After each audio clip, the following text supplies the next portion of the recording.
The doctor's words had shattered Beatrice Lawson's world 3 years ago, and she had carried the pieces with her ever since, moving from town to town across the Wyoming territory, running from pity and whispers. She stood now on the dusty main street of Sheridan, Wyoming, in the summer of 1878, watching cowboys drive cattle past weathered storefronts, wondering if this place would be different from all the others, if she would simply pack her bags again when people learned her secret. The general store needed help, according to the faded sign in the window, and Beatrice smoothed her traveling dress before pushing through the door. A bell chimed overhead, and a heavy-set woman with kind eyes looked up from behind the counter, flour dusting her apron. "Can I help you, dear?" "I am here about the position," Beatrice said, keeping her voice steady despite the nervous flutter in her chest. "The sign says you need assistance." The woman, who introduced herself as Mrs. Harper, hired Beatrice on the spot after a brief conversation about inventory and bookkeeping. Within 2 days, Beatrice had rented a small room above the milliner's shop and settled into the rhythm of small-town life. She kept to herself mostly, polite but distant with customers, never encouraging conversation beyond what was necessary for commerce. That was how she preferred it. Alone meant safe. Alone meant no one would look at her with that particular mixture of sympathy and relief that she was someone else's problem, not theirs. Yancey Dalton first walked into the general store on a Thursday morning, his boots echoing on the wooden floor, his hat shadowing a face that bore the weathered tan of a man who spent his days under the open sky. He was tall and broad-shouldered, with dark hair that curled slightly at his collar and eyes the color of winter steel. Beatrice guessed him to be around 26, perhaps 27, just a few years older than her own 23 years. "Morning," he said, his voice a deep rumble that seemed to vibrate through the quiet store. "I need supplies for the ranch. Got a list here."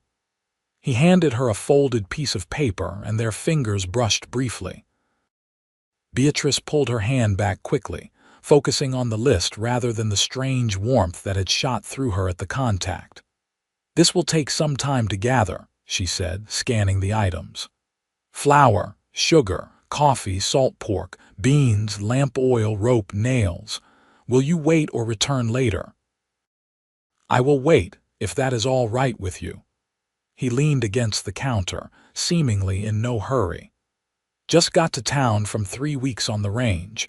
Nice to be somewhere with walls and a roof." Beatrice nodded curtly and began pulling items from shelves, measuring flour and sugar into sacks, counting out nails, wrapping salt pork in brown paper. She could feel his eyes on her as she worked, not in a way that made her uncomfortable, but with a curiosity that unsettled her nonetheless. "You are new to Sheridan," he said after a few minutes. It was not quite a question.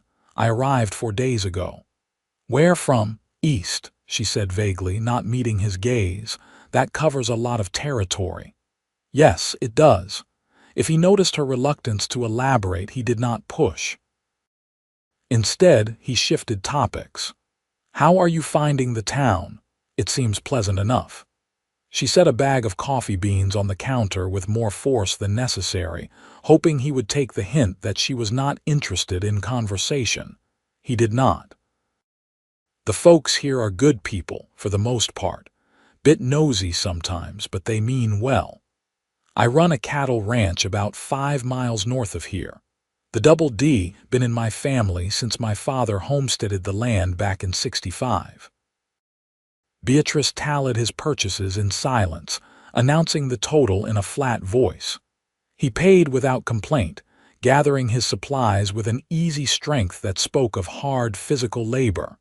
"Thank you, miss," he paused, waiting for her to supply her name. "Lawson," she said reluctantly. "Beatrice Lawson." "Yancey Dalton. Pleasure to meet you, Miss Lawson." He tipped his hat and carried his supplies out to a wagon waiting in the street. Through the window, Beatrice watched him load the goods with efficient movements, his shirt pulling tight across his back. She forced herself to look away, returning to the inventory ledger Mrs. Harper had asked her to update.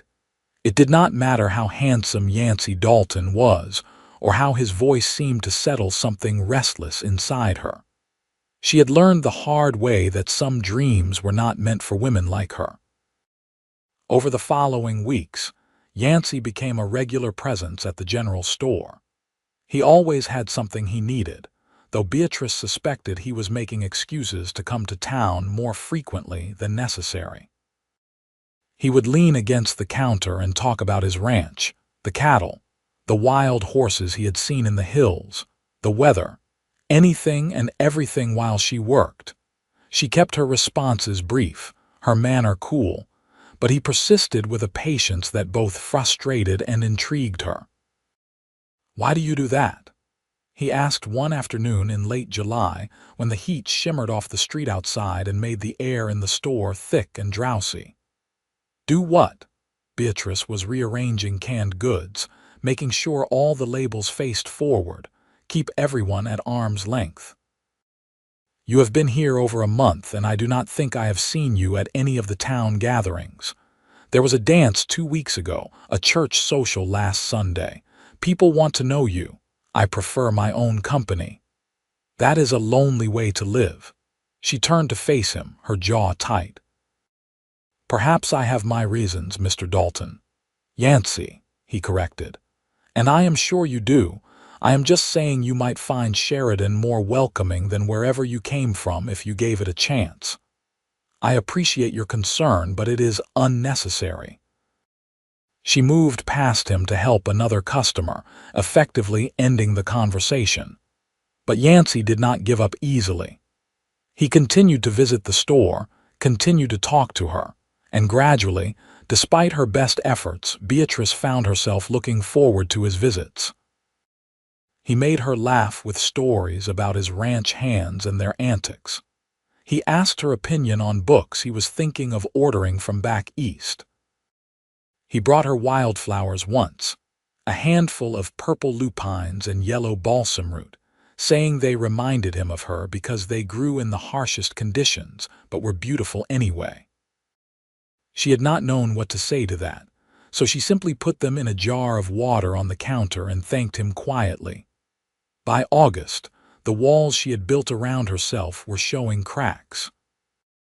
She caught herself watching the street for his wagon, her heart lifting when she saw him tie up his horses outside.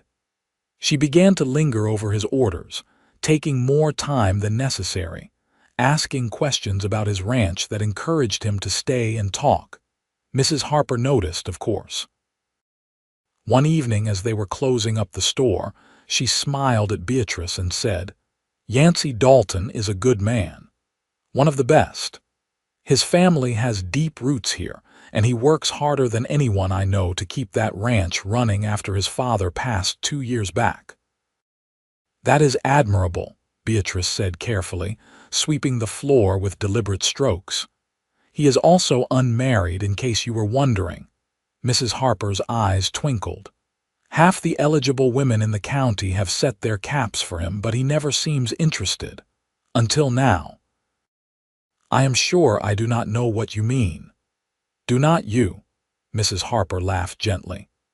"My dear, that man has been coming to town 3 times a week when he used to come once a month, and he always has some excuse to spend time at this counter talking to you. If that is not interest, I have been married 40 years for nothing." Beatrice stopped sweeping, her hands tight on the broom handle. "Mrs. Harper, I am grateful for this position and for your kindness to me. But I must tell you that nothing can come of Mr. Dalton's interest, if indeed that is what it is." "Why on earth not?" The words caught in Beatrice's throat, heavy and bitter. She had not spoken them aloud since leaving her last position, but Mrs. Harper's open, curious face made her want to explain, to justify her solitude. "I cannot have children," she said finally, her voice barely above a whisper. "The doctor told me 3 years ago after an accident. There was damage inside that cannot be repaired. I will never be able to bear a child." Mrs. Harper's expression softened with compassion, but there was no pity in her eyes, which Beatrice was grateful for. "I am sorry, dear. That must have been difficult to hear. It was the end of my engagement. My fiancé's family made it clear that a woman who could not provide heirs was not acceptable. He broke things off within a week." The old pain throbbed in her chest, dull but persistent. "I have moved several times since then, and each time I begin to make connections to build a life. Someone learns the truth and the whispers start. The pitying looks. The well-meaning suggestions that I should accept my lot and perhaps become a teacher or a nurse, something suitable for a spinster." "Beatrice, a rancher needs children, Mrs. Harper, someone to pass the land to help with the work. I cannot give Yancey Dalton that, so it is better that I do not encourage his attention. Mrs." Harper set down the ledger she had been holding and came around the counter to take Beatrice's hands in her own. "My dear girl, you are worth more than your womb. You have a good mind, a kind heart, and a strength that shows in every inch of you. Any man who cannot see that does not deserve you." That is a lovely sentiment, but it does not change reality. Men want families. They want legacy. I cannot provide that. Some men want a partner, someone to share their lives with. I think Yancey Dalton might be that kind of man if you gave him the chance to prove it. Beatrice pulled her hands away gently. "I cannot risk it. I cannot bear to see that look in his eyes when he learns the truth, the disappointment and the withdrawal. It is better to keep my distance." But keeping her distance became increasingly difficult as summer faded into early autumn. Yancey seemed determined to break through her reserve, and his persistence was wearing down her defenses in ways that terrified her. One September afternoon, he arrived at the store just as she was flipping the closed sign on the door. "I know you are finished for the day," he said quickly, "but I was hoping you might take a ride with me. There is something I would like to show you. Mr. Dalton, I do not think— Yancey, please just call me Yancey." His eyes held hers, earnest and hopeful. "One ride, Beatrice. If you hate it, I will never ask again." She should say no. Every instinct told her to refuse, to maintain the distance she had carefully constructed. But standing there in the doorway with the late afternoon sun turning everything golden, looking up into his face, she found herself nodding. "One ride." His smile was like sunrise, bright and warming. "I will get my wagon. I can ride," she said. "If you have an extra horse, you ride." He seemed surprised and pleased. "I have a gentle mare at the livery. Wait here." He returned minutes later leading 2 horses, one a sturdy bay gelding and the other a pretty sorrel mare with a white blaze. He helped Beatrice mount, his hand steady at her waist, and then swung up onto his own horse with the ease of someone who had been riding since childhood. They rode north out of town, following a track that wound through sage-covered hills. The air was crisp and clean, smelling of dust and dried grass, and the first hints of coming autumn. Beatrice had not realized how much she missed riding until now, the rhythm of the horse beneath her, the sense of freedom that came with movement and open space. Yancey led her up into the foothills, where pines began to cluster, following a creek that sang over smooth stones. They did not talk much, but the silence was comfortable, punctuated only by the creak of leather and the soft thuds of hooves on dirt. Finally, he guided them into a meadow ringed by trees, where the creek widened into a still pool that reflected the sky like dark glass. Wildflowers still bloomed in patches of color, and a family of deer looked up from drinking, then bounded away into the shadows.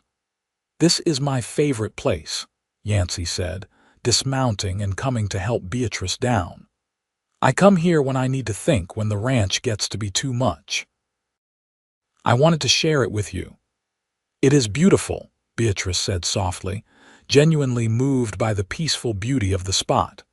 They sat on a fallen log near the water, and Yancey pulled a canteen from his saddlebag, offering it to her. She drank, then handed it back, watching the ripples on the pool's surface. "Why do you do this?" she asked abruptly. "Why do you keep seeking me out? I have not exactly encouraged your attention." He was quiet for a moment, turning the canteen in his hands. "Honestly, because from the first moment I saw you, I felt something shift inside me, like recognition, like my soul knew yours."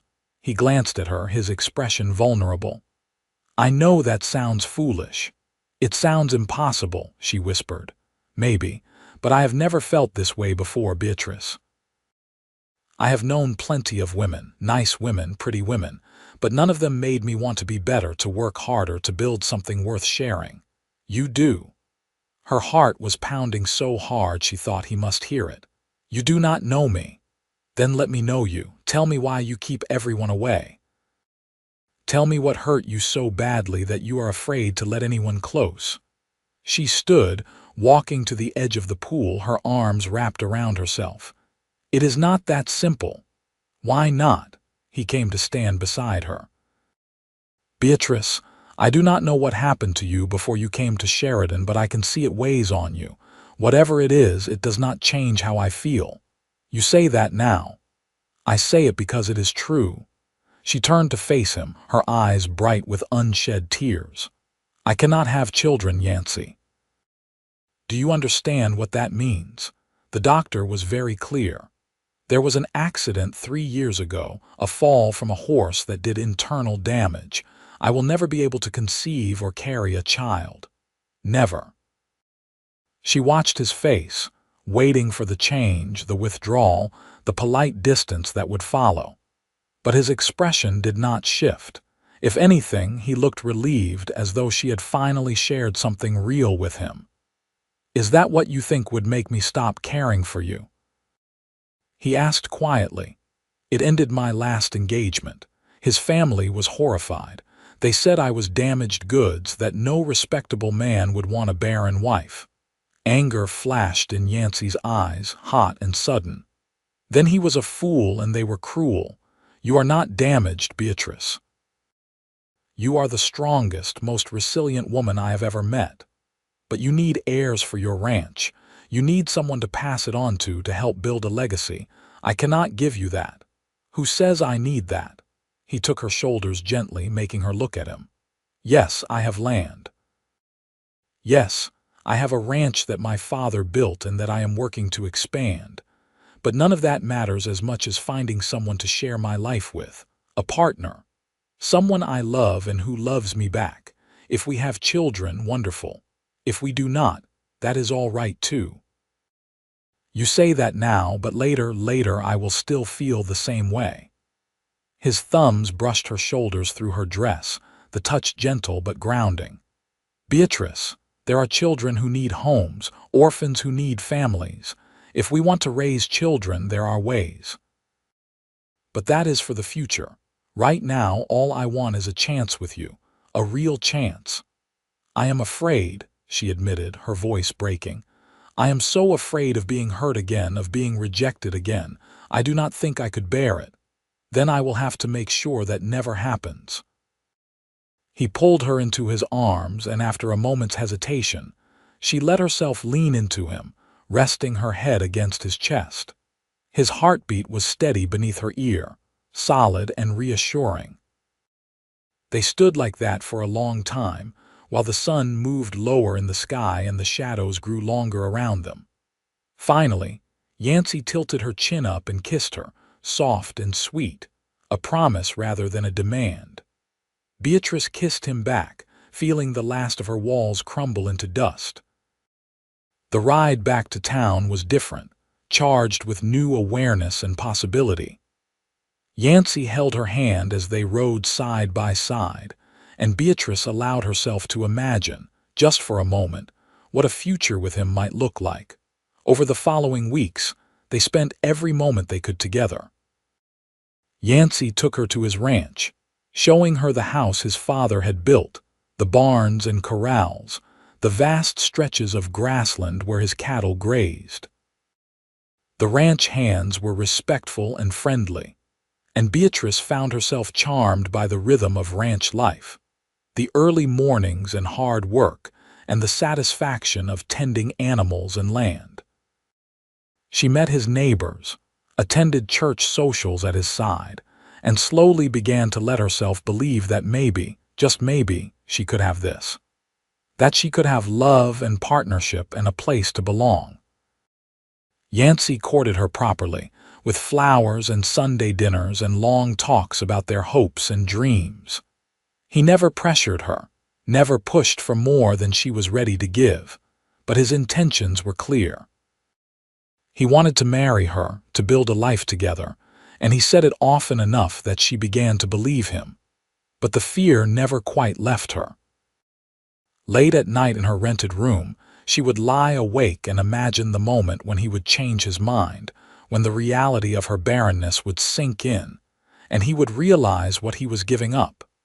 She waited for it, braced for it, even as she fell deeper in love with him. One October evening, as they sat on the porch of the ranch house watching the sun set over the mountains, Yancey took her hand and said, "Marry me, Beatrice." Her breath caught. "Yancey, I know you are afraid. I know you think I will change my mind or regret my choice. But I promise you I will not. I love you, not for what you can give me or what you can do for me, but for who you are. Marry me. Let me spend the rest of my life proving that you are enough, exactly as you are." Tears spilled down her cheeks, and she could not speak around the lump in her throat. She nodded instead, and his whoop of joy echoed across the valley as he swept her into his arms and spun her around. They were married in November in Sheridan's small church, with Mrs. Harper and half the town in attendance. Beatrice wore a simple cream-colored dress that Mrs. Harper had helped her sew, and Yancey looked handsome in his best suit, his hair neatly combed but already starting to curl rebelliously. As they spoke their vows, Beatrice felt a peace settle over her that she had not felt in years. When Yancey kissed her, sealing their marriage, she let herself believe fully for the first time that she was truly wanted, truly loved, not despite her inability to bear children, but as the whole person she was. The ranch became her home, and she threw herself into making it comfortable and welcoming. She learned to manage the household, to cook hearty meals for Yancey and the ranch hands, to tend the vegetable garden and preserve food for winter. She also discovered a talent for working with the horses, gentling the wild-caught mustangs that Yancey brought in to train and sell. The winter was cold and hard, with snow piling high against the house and the cattle needing constant care. But inside, the house was warm, and Beatrice found a contentment she had never known before. Yancey was everything a husband should be, attentive and affectionate, making her laugh, listening when she needed to talk, holding her when the old fears crept back in the dark. He never made her feel less than whole, never treated her injury as a lack. When she apologized once for not being able to give him children of his own blood, he had taken her face in his hands and said firmly, "You are giving me everything I need, a home, a partner, love. That is more than enough." In the spring, when the snow melted and the meadows turned green again, a circuit preacher came through town with news that struck Beatrice's heart. An orphan train was coming west, carrying children from the crowded cities of the East to find homes with families in the frontier territories. It would stop in several towns, including Sheridan, in early June. Beatrice mentioned it to Yancey over dinner, trying to keep her voice casual, but he saw through her immediately. "You want to meet the train," he said. "I thought we might just look. We do not have to do anything. But you said once that if we wanted children, there were ways, and I thought," she stopped, twisting her napkin in her hands. "I thought maybe we could at least see." He reached across the table and took her hand. "Then we will see." The day the orphan train arrived was warm and bright, with the kind of clear blue sky that seemed to stretch forever. Half of Sheridan turned out to meet it, families hoping to find children to love, others simply curious about the venture. The children who stepped off the train ranged from toddlers to teenagers, all wearing their best clothes and expressions that tried to be brave, but could not quite hide the fear and uncertainty underneath. A stern-looking matron lined them up on the platform and began reciting their names and ages, while townsfolk walked up and down, looking, evaluating, choosing. Beatrice hated it, the way the children were displayed like merchandise, but she understood the necessity. These children needed homes, and this was how they found them. She walked slowly along the line, her heart aching for every small, hopeful face. Yancey stayed close beside her, his hand at her back, steady and supportive. Near the end of the line, Beatrice stopped. A boy of about 8 stood there, thin and freckled, with red hair that stuck up in several directions despite obvious attempts to comb it down. But it was his eyes that caught her, dark blue and watchful, assessing her just as she was assessing him. "What is your name?" she asked gently. "Thomas," he said. His voice was hoarse as though he had not used it much recently. "Thomas Brennan. I am Beatrice Dalton, and this is my husband, Yancey. We have a ranch north of town. You got horses?" The question was cautious, but there was a flicker of interest in his eyes. "Lots of them," Yancey said. "Do you like horses?" "Never been near one, but I think I might."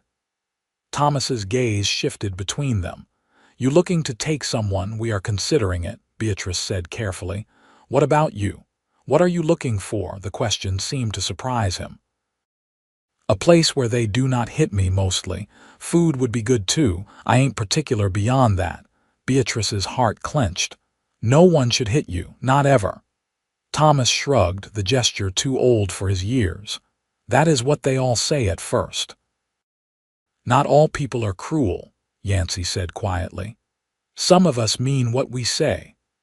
They talked with Thomas for a while longer, learning that he had been on the streets of New York before being rounded up for the orphan train. His parents had died of fever, and he had survived by stealing and running errands for various shopkeepers. He was wary and defensive, but Beatrice saw the longing underneath, the desperate hope that he was trying not to feel.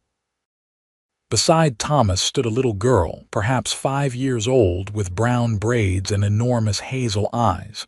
She had not said a word the entire time, just held tight to Thomas's hand.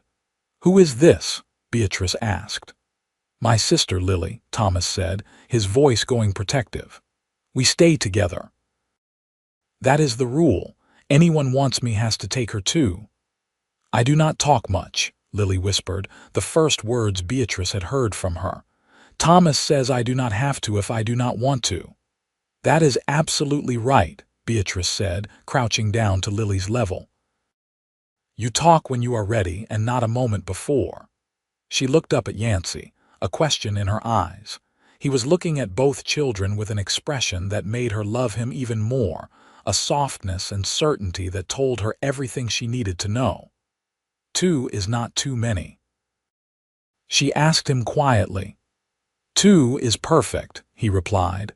They spoke with the matron, filled out papers, answered questions about their home and finances. The woman was satisfied with their answers and approved the placement, though she warned them that the children had been through trauma and might be difficult at first.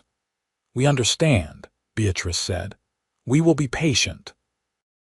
By the time the sun was setting, Thomas and Lily were in the back of the Dalton wagon, their few belongings in a shared carpetbag between them.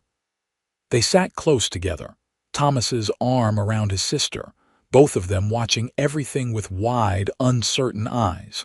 The ride to the ranch was quiet. Beatrice tried to make conversation, pointing out landmarks, but neither child responded much. When they arrived, she showed them to the room that had been the ranch office, which she and Yancey had hastily converted into a bedroom the day before. 2 beds, a dresser, a rug on the floor. Simple but clean and warm. "This is for you," she said. "Your room." Thomas looked around suspiciously as though waiting for the catch. "Both of us, both of you. We thought you would want to stay together at least at first." "What do we have to do?" Thomas asked bluntly. "For the room and the food and all that. What work do you want?" "Chores appropriate for your age," Yancey said. "Feeding chickens, gathering eggs, helping in the garden. School when it starts up again in the fall. But mostly we want you to be children, to play and learn and grow. Nobody does something for nothing. We are not nobody." Yancey hunkered down in front of Thomas, meeting his eyes. "I know you have been hurt and let down before. I know you do not trust us yet, and that is all right. But I give you my word, son, that this is your home for as long as you want it. You and Lily are safe here." Thomas's jaw trembled, but he said it stubbornly. "We will see." That first night, Beatrice cooked a simple supper of beef stew and biscuits.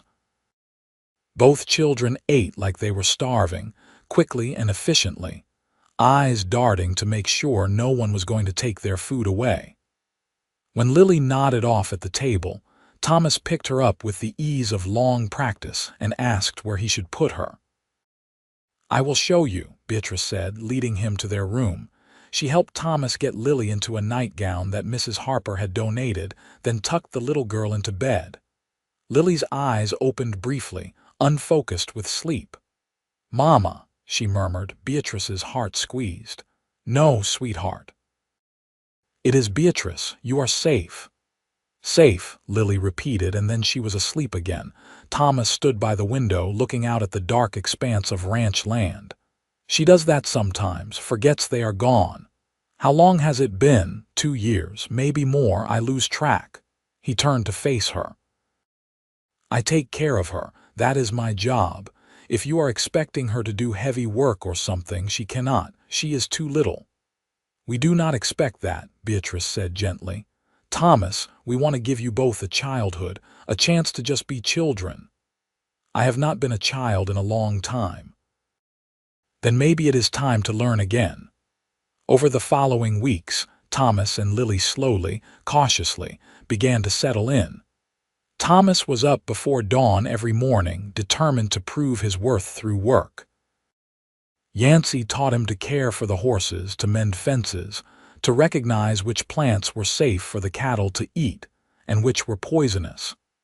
The boy soaked up knowledge like parched earth soaking up rain, asking questions, watching everything. Lily was quieter, sticking close to Beatrice as she went about her daily tasks. She helped in the garden, her small hands gentle with the plants. She learned to gather eggs from the henhouse, though she always apologized to the chickens for taking them. Slowly, she began to talk more, her voice gaining strength. Beatrice found herself falling in love with both children. Thomas's fierce protectiveness of his sister, the way he tried so hard to be strong. Lily's quiet sweetness, the way she would slip her hand into Beatrice's when they walked, the trust implicit in that simple gesture. One evening in July, as Beatrice was tucking Lily into bed, the little girl looked up at her and asked, "Can I call you Mama?" Beatrice's eyes filled with tears. "If you want to, sweetheart, I would be honored. And Yancey can be Papa. I think he would love that." Lily smiled, the first real, unguarded smile Beatrice had seen from her. "Good. Thomas said we should not get too attached because you might send us back, but I do not think you will." "You are too nice. We will never send you back," Beatrice said fiercely. "You and Thomas are ours now if you want to be, forever. Forever is a long time. Yes, it is, and I mean every bit of it." When she told Yancey what Lily had said, he went straight to the children's room. Beatrice followed, standing in the doorway as he sat on the edge of Thomas's bed. "Thomas," Lily asked if she could call us Mama and Papa. "I wanted to make sure you knew that you can too if you want, or you can keep calling us by our first names, whatever feels right to you." Thomas stared at the ceiling, his expression carefully neutral. What if I do not know what feels right? Then you take your time figuring it out. There is no rush. My real pa died of fever. Mama too. I was not there. I was out stealing bread, and when I came back they were just gone. The landlord had already taken their bodies away. His voice was flat, emotionless, but Beatrice could see the pain underneath. I do not want to forget them. You will not, Yancey said firmly. Calling us Mama and Papa would not replace them. It would just mean you are letting us love you too. There is room in your heart for all of us. Thomas was quiet for a long moment. Then, in a voice so soft Beatrice almost missed it, he said, I will think about it. That is all we ask. By August, Thomas had started calling them Mama and Papa, though he seemed almost surprised every time the words came out of his mouth. The children were thriving, growing healthier and more confident with every passing day. Thomas had filled out, losing the hollow-cheeked look of hunger. Lily laughed more, played more, brought Beatrice fistfuls of wildflowers just because they were pretty. The ranch hands adored both children. Old Charlie, the foreman, taught Thomas to rope. Young Jake showed him how to whistle with a blade of grass. Maria, who cooked for the bunkhouse, gave Lily treats and taught her to make tortillas. Beatrice watched her family grow and felt a fullness in her heart that she had never imagined possible. She had thought herself broken, incomplete, but now she understood that she had simply been waiting. Waiting for Yancey, who loved her exactly as she was. Waiting for Thomas and Lily, who needed her as much as she needed them. One September afternoon, as the leaves were just beginning to turn gold in the high country, a rider came to the ranch. He was dusty and tired, his horse lathered from hard riding.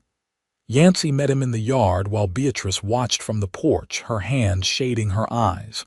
The conversation was brief, and when the rider left, Yancey came up the steps with a grim expression. "What is it?"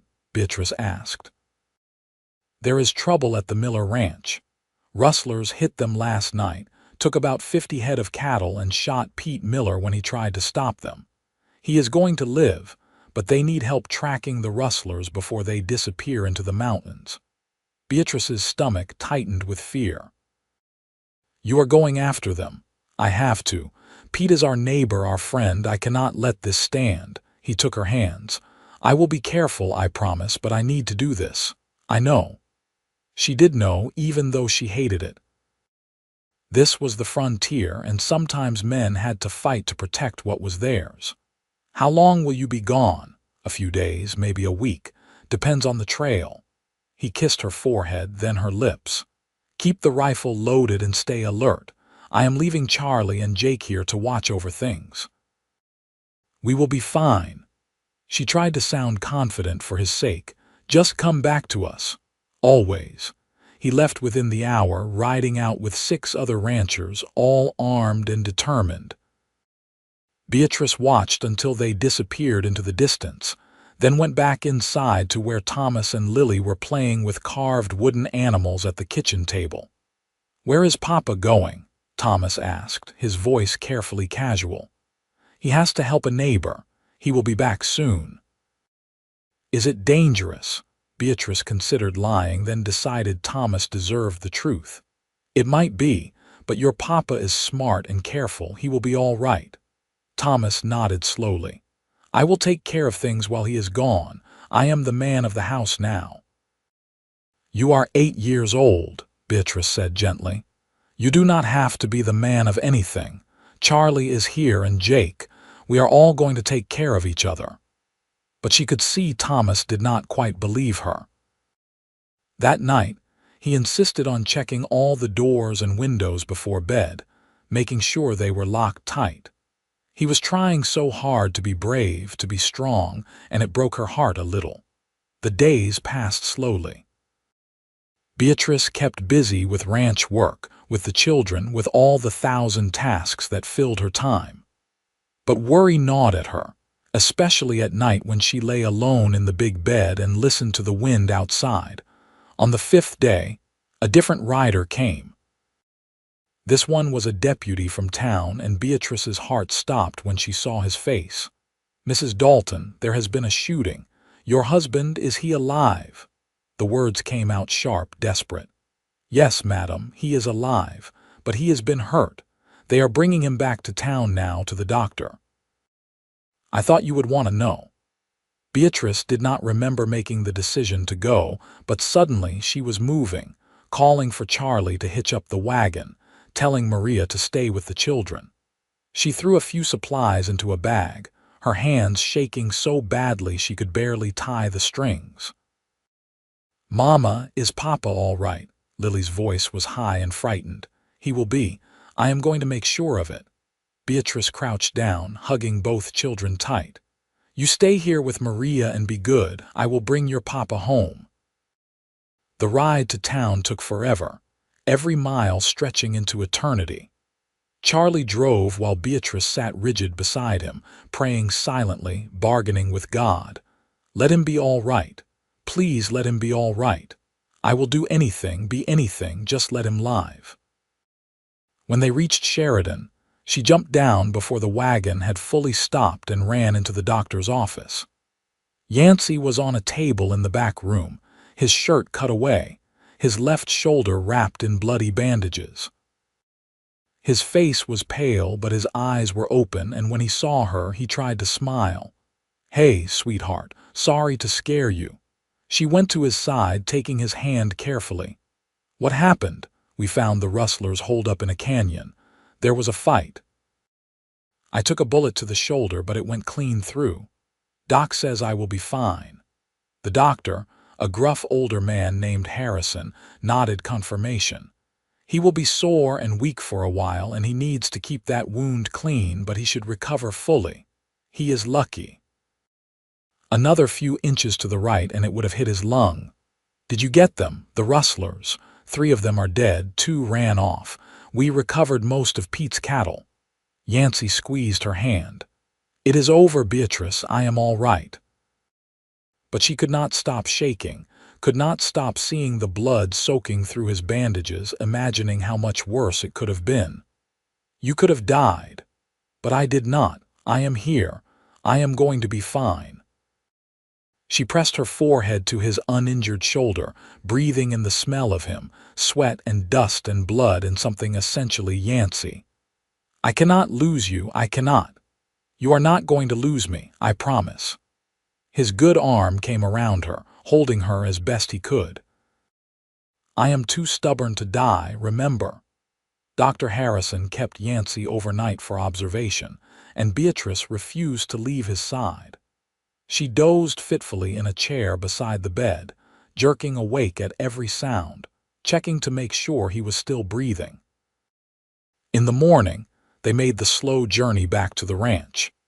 Yancey was weak and in pain despite the laudanum the doctor had given him, but he insisted on sitting up in the wagon rather than lying down in the back like an invalid.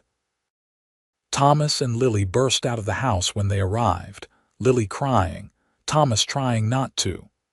They climbed into the wagon carefully, clinging to Yancey, needing to touch him to believe he was really there. "I am all right, little ones," he said, his voice rough with exhaustion and emotion. "I am home. Everything is all right." Over the following weeks, Beatrice nursed Yancey back to health, changing his bandages, making sure he rested, scolding him when he tried to do too much too soon. The children were clingy and anxious, especially at night, needing constant reassurance that Papa was not going to die and leave them.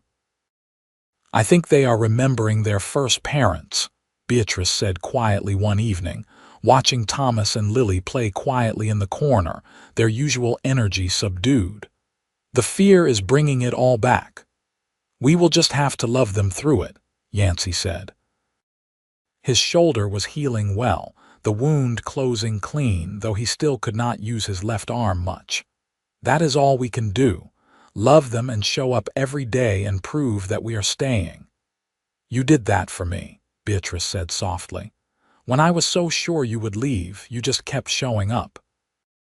Kept proving me wrong. I knew you were worth it. He kissed her temple. Just like they are.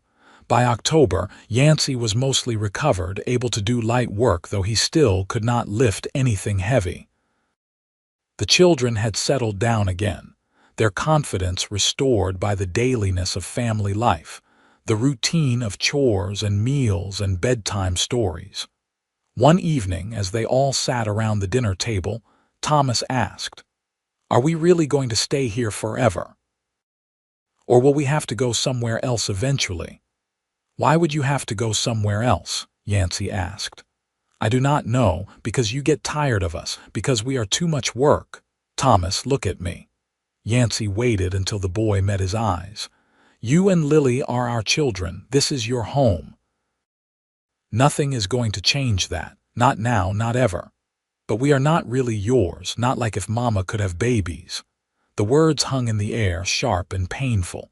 Beatrice felt her throat close, old wounds opening fresh and raw.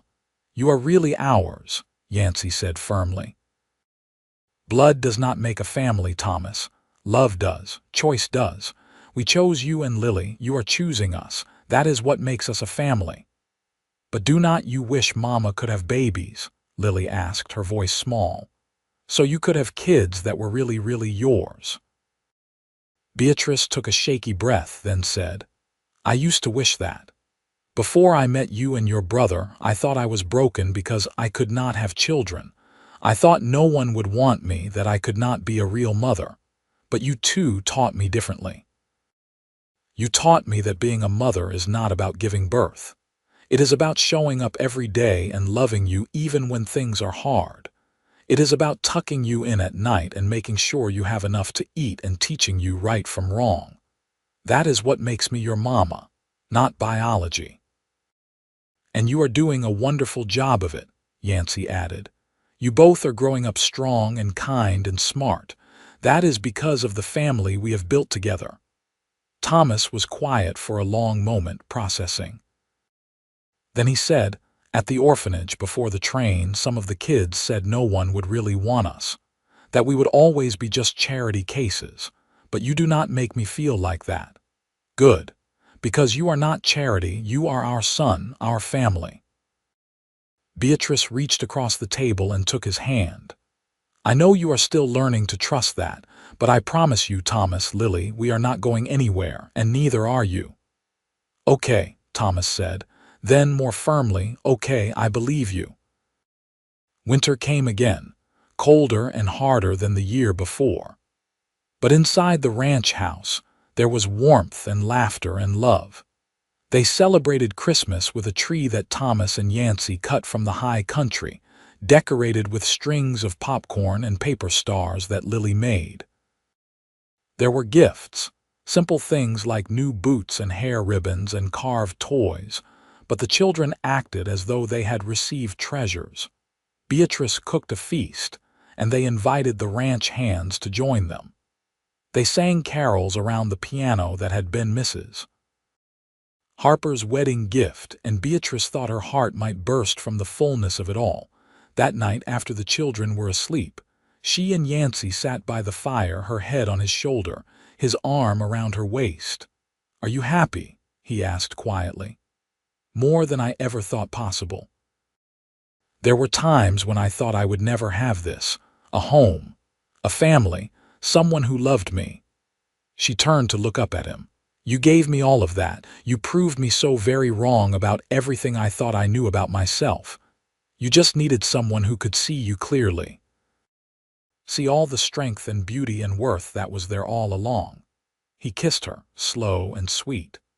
"I am the lucky one, Beatrice. You gave me everything I did not even know I was looking for." Spring came again, as it always did, bringing new life to the ranch. The cattle calved, the horses foaled, the garden burst into bloom. Thomas had shot up over the winter, growing taller and stronger, taking on more responsibilities around the ranch. Lily had lost her last shyness, chattering constantly, making friends with every creature she encountered. They were happy. Not in some perfect, unmarred way, but in the real, complicated, beautiful way of actual families. There were arguments and tears, laughter and joy, hard days and easy ones. But through it all, there was love, steady and constant and sure. One May evening, as Beatrice was cleaning up after dinner, there was a knock at the door. Yancey answered it, and a moment later he called her to come. A woman stood on the porch, thin and tired-looking, holding the hand of a small boy who could not have been more than 3 years old. The child was crying silently, tears streaming down his dirty face. "Can I help you?" Beatrice asked. "Are you the Daltons, the ones who took in those orphan train kids?" The woman's voice was hoarse, desperate. "Yes, I am Beatrice, and this is my husband Yancey. I heard in town that you were good people, that you actually care about the children, not just the work they can do." She swallowed hard. "I am dying. Consumption. The doctor says I have maybe a month. My husband died 2 years ago, and I have been trying to keep going for my son, but I cannot anymore. I need someone to take him, someone who will love him." Beatrice's heart clenched. "What is his name?" "Samuel. He is 3. He is a good boy, quiet, no trouble at all, please." Tears were running down the woman's face now. "I do not have any family left, nowhere else to turn.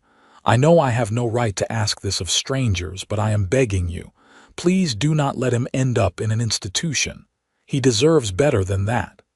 Beatrice looked at Yancey, a question in her eyes. He nodded without hesitation. "We will take him," Beatrice said. "Of course we will take him." The woman's knees buckled with relief, and Yancey caught her, helping her to a chair. "What is your name?" he asked gently. "Margaret. Margaret Foster." "All right, Margaret. Let us take care of Samuel while you rest. Beatrice, get Mrs. Foster some water." Over the next hour they learned Margaret's story. She had been a schoolteacher before marrying a rancher who died in a riding accident. She had tried to make a go of the ranch herself, but illness and debt had worn her down. Now, with death approaching, her only thought was for her son's future. "I have some money saved," she said, pulling a small purse from her dress. "It is not much, but I want him to have it. For his education, or whatever he needs." "We do not need your money," Yancey said. "Save it for yourself, for medicine or comfort, please. It would mean everything to me to know I contributed something to his care." They agreed finally to put the money in trust for Samuel, to be used for his education when he was older. Margaret stayed the night, sleeping in the spare room while Samuel curled up on a pallet in Thomas and Lily's room, too bewildered to protest. In the morning, Margaret held her son for a long time, whispering things Beatrice could not hear but could imagine. Love, promises, apologies. Then she gently transferred him to Beatrice's arms. "Take care of my boy," she whispered. "I swear to you I will love him as my own." Margaret nodded, touched Samuel's face one last time, and then left, walking away down the road toward town where the doctor had a room for her. She did not look back, and Beatrice understood why. To look back would be to break completely. Samuel cried for his mother for 3 days straight, inconsolable and terrified. Beatrice held him, rocked him, sang to him, but nothing helped. He would not eat, would not sleep except in brief, exhausted bursts. It was Thomas who finally broke through. On the 4th day, he came to where Beatrice was holding Samuel on the porch, the little boy's sobs having quieted to hiccuping gasps. "Can I try something?" Thomas asked, of course. Thomas sat down beside them and started talking, his voice matter of fact. "My mama died too, and my papa. I was 6, so I remember them pretty well. It hurt a lot when they died. It still hurts sometimes, especially at night. But Mama Beatrice and Papa Yancey, they help. They do not make it stop hurting, but they make it hurt less. They love us real good, Samuel. They will love you too if you let them." Samuel turned his head, looking at Thomas with swollen, exhausted eyes. You are going to be sad for a while, Thomas continued. That is all right. We will all be sad with you. But after a while, you will start to feel better. You will start to remember the good things about your mama instead of just missing her. And you will have us. You will have a family again. Samuel reached out a small hand and touched Thomas's face as if checking that he was real.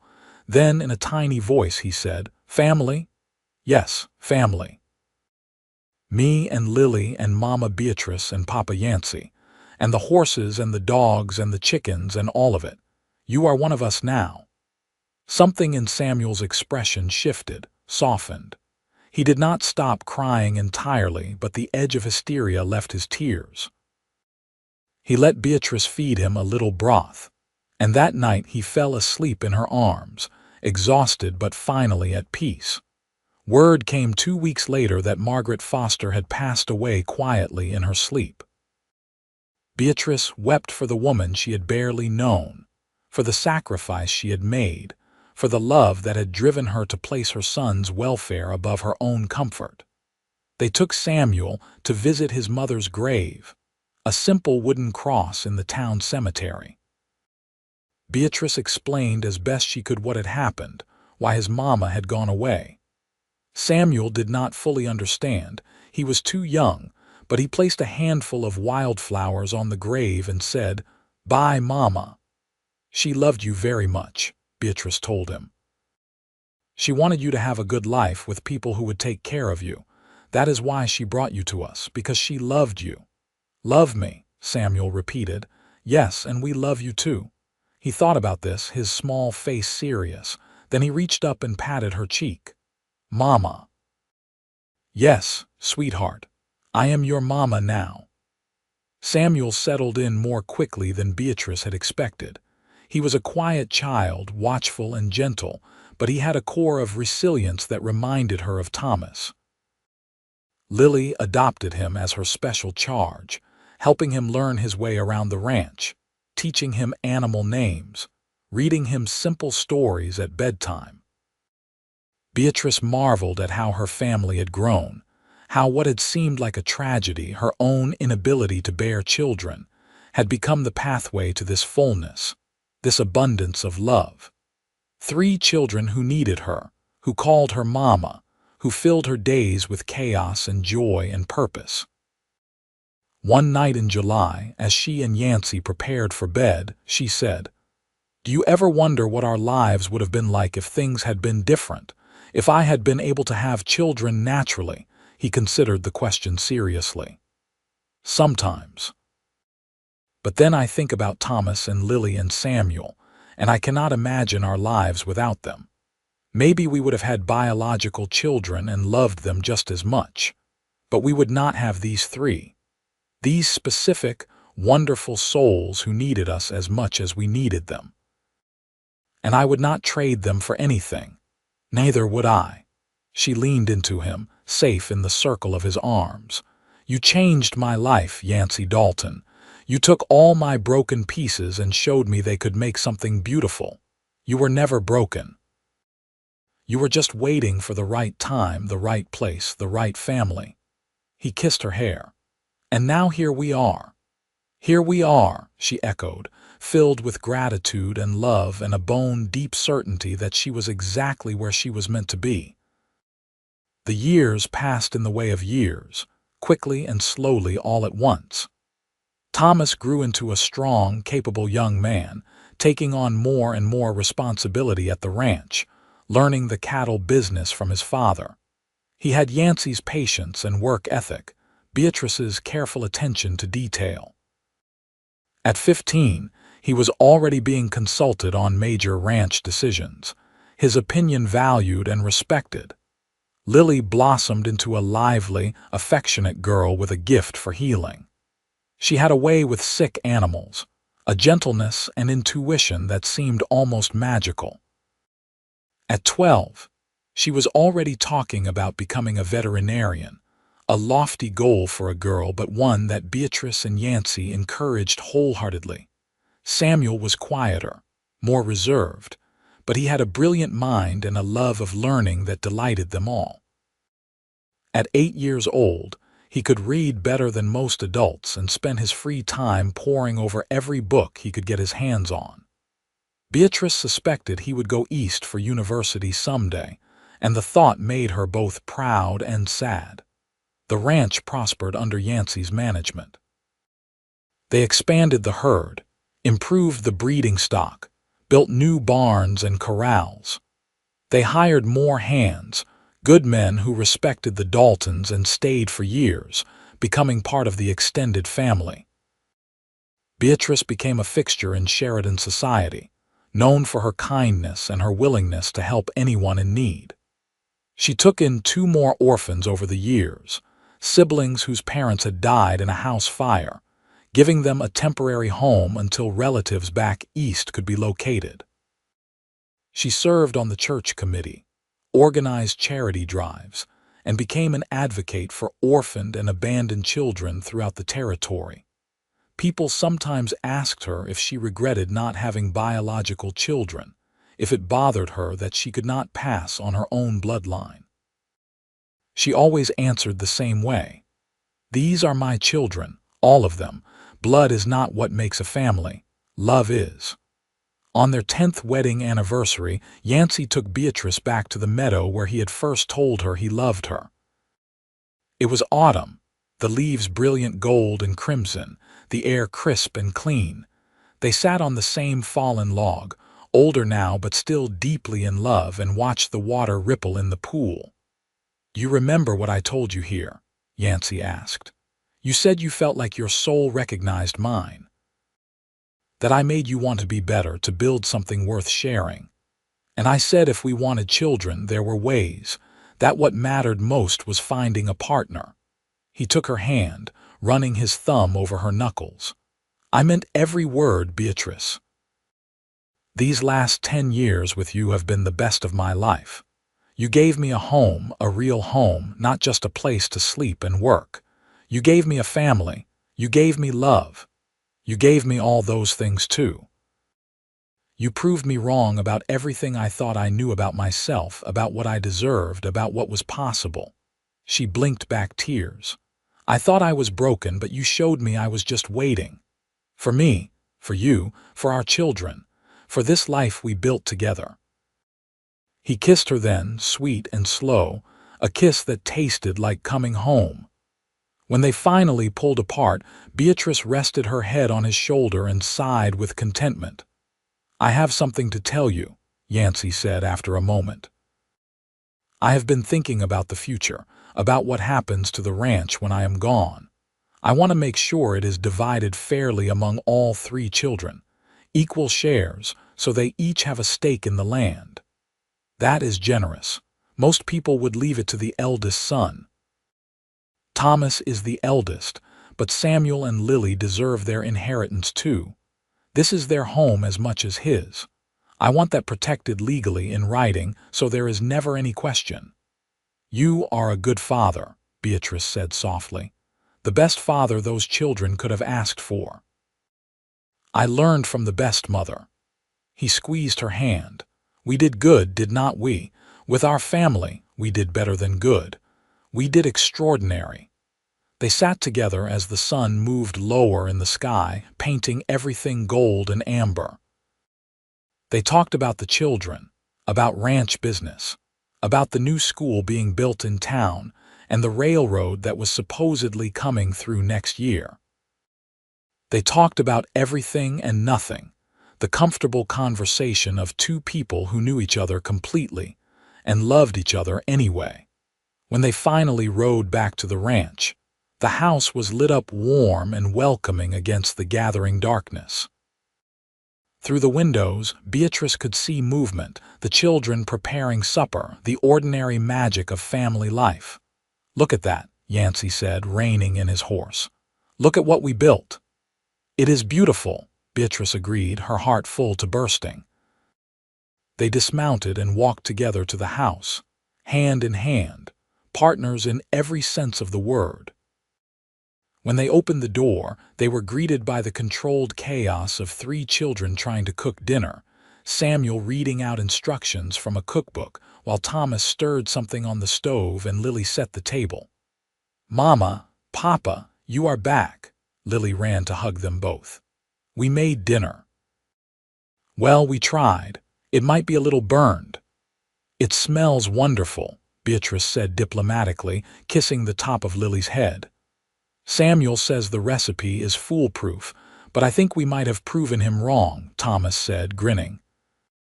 He had grown so tall, nearly as tall as Yancey now, his voice deepened with approaching manhood. But it is edible, probably. Definitely edible, Samuel insisted, looking up from his book with a serious expression. The directions were very clear. If anyone messed it up, it was Thomas. Hey. They all dissolved into laughter and friendly arguing, the kind that held no real heat. Yancey caught Beatrice's eye across the room and winked, and she smiled back, thinking how lucky they were, how blessed, how utterly and completely loved. That night, after the children were in bed and the house was quiet, Beatrice stood at the window of her bedroom looking out at the star-scattered sky. Yancey came up behind her, wrapping his arms around her waist, resting his chin on her shoulder. "What are you thinking about?" he asked. "Everything. How far we have come. How different my life is from what I thought it would be." She turned in his arms to face him. "When the doctor told me I could never have children, I thought my life was over. I thought I would never have a family, never be a mother, never know this kind of love. I was so wrong. You were just looking at it from the wrong angle. Sometimes what we think is an ending is really just a beginning in disguise." "That is very philosophical of you, cowboy," he laughed. "I have my moments, but I mean it, Beatrice. If you had been able to have children the conventional way, we might never have adopted Thomas and Lily and Samuel. We might never have built this particular family. And I cannot imagine life without them, without this exact configuration of people and love. Neither can I." She kissed him, pouring 10 years of gratitude and love into the gesture. "Thank you for everything, for seeing me when I could not see myself, for loving me when I thought I was unlovable, for giving me this beautiful life. Thank you for saying yes when I asked you to take a chance on me. For trusting me with your heart even though you were scared. For being the best partner, the best mother, the best person I could have asked for." His eyes were suspiciously bright. "I love you, Beatrice Dalton, more than words can say. I love you too, so very much." They held each other in the darkness, two people who had found their way through pain and doubt to joy and certainty. Outside, the Wyoming wind whispered through the grass, carrying the scent of sage and pine and home. Downstairs, the house creaked and settled, full of the presence of the family who lived and loved within its walls. 3 children slept peacefully, dreaming their different dreams, secure in the knowledge that they were wanted, cherished, home. And in the master bedroom, Beatrice and Yancey fell asleep wrapped around each other, knowing that tomorrow would bring its own challenges and joys, but they would face them together, as they always had.